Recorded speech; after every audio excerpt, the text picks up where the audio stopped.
ilé lóko lẹ́yìn odi ni mo kẹ́yìn kí mi gún ẹ̀yìn kí mi ta yín lólo bó pàápàá bí ìran ọkùnrin ṣe kú lẹ́nu ọjọ́ mẹ́ta ọ̀nìmọ́rìn èyí pé 60 èyí pé 55 èyí pé 50 èyí pé 45 ọ̀tẹ̀ lọ kí ló fà á àwọn nǹkan tá à ń jẹ wọ̀nyí gangan ló ń pa wá. Nọ́mbà 1 ọ̀nìmọ́rìn bẹ́ẹ̀ kọ́ra súyà kọbìnrin kọ ìyàwó rẹ̀ àbí gẹ́fẹ́ǹdì rẹ̀ kàkà kọ́ ẹ kẹ́ jẹ súyà náà ní tẹ̀rẹ̀ kẹ́ jẹun kọ́ra rẹ̀ balẹ̀ ìrọ̀ o hàn bí dáa wá jẹlẹbẹ àlùbásà ẹ láàrí ṣàjẹlẹbẹ ọgbà kèmí ó kọ yẹ kẹ múra súyà ní kẹ àmúra sàngásà ọbẹgà ọkẹ àmúra tramadol sódà kẹ torí pé ọkẹ àfẹ pẹ lórí rẹ ṣé marathon race ni ṣé marathon race ni ọ̀nìmọ́rìn kwakàn ọyọ ya mú gógóró kẹtàkẹtẹrẹ mú sórí kẹbà ní àṣàn àìwójú òbò akiri ẹ̀dá mú kò ojú òbò dẹ̀ yà mú all those things. It's nonsense. That's craziness. Wọ́n fẹ́ pẹ́ lórí ẹ̀ wọ́n fẹ́ satisfy ìwòkè àbá rẹ̀ gbẹ́gbẹ́gbẹ́ kẹ́ẹ̀gbẹ́ dópin ìwọ́ fẹ́ gbẹ́ tẹ̀rẹ̀. I will tell you àjọ̀dẹ̀dẹ̀ tíntín nìṣó ọ̀sán ju àjẹnibẹ́rinkú lọ. Ṣé wọ́n mọ kẹ́ ń pè lọ́dẹ̀dẹ̀? Òbẹ̀ àdán kékeré yẹn tí yẹn bá jẹ́ forever and ever ó sàn jùgbà tó jẹ irin tó dẹ̀ kú bẹ́ẹ̀. Nǹkan ẹ̀pọ̀nìmọ́rìn nínú kẹ́ ẹ̀pọ̀nìmọ́rìn àgbọ̀ prostate enlargement prostate cancer all those àwọn àìsàn tó ń rọ̀ mọ́ kó tọrọ mọ́ abẹ́ òòlẹ panimọ́rìn torí pé wọ́n ṣàfẹ́ satisfy ọkùnrin obìnrin what are you satisfying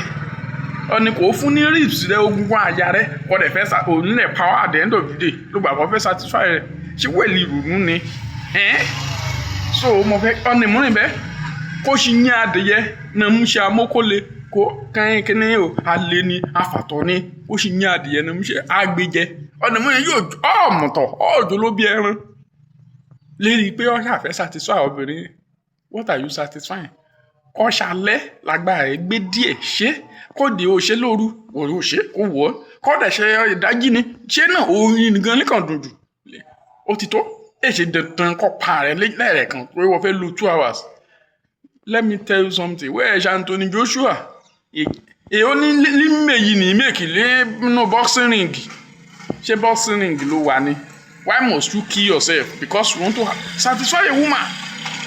Àwẹ̀ mọ̀gbìn wí ọ́ kọ́ ọ̀pá ẹ̀ lóní ọ̀pẹ́ jù ní kọ́bìnrin lóṣù mẹ́ta ọ̀nìmọ́rìn dẹ̀ àgbẹ̀wò ń yá lọ. So in this case mi ò fẹ́ kó kú dayé ọ̀rà rẹ nù adìyẹ òun kú kán dẹ̀ yín ẹ̀ dànù kó o kú adẹ̀bọ́ ọ̀nìmọ́rìn lọ ní latin kọ́ ṣe ọ̀run àpáàdì lọ ẹ lọ ọ̀run àpáàdì lọ́kàn gbọ́dọ̀ á lọ because ìwọ fún ààrẹ lọ pa rẹ sọ nípa ọ̀run àpáàdì lọ ẹ yá lọ so èmi kí mi wí ọ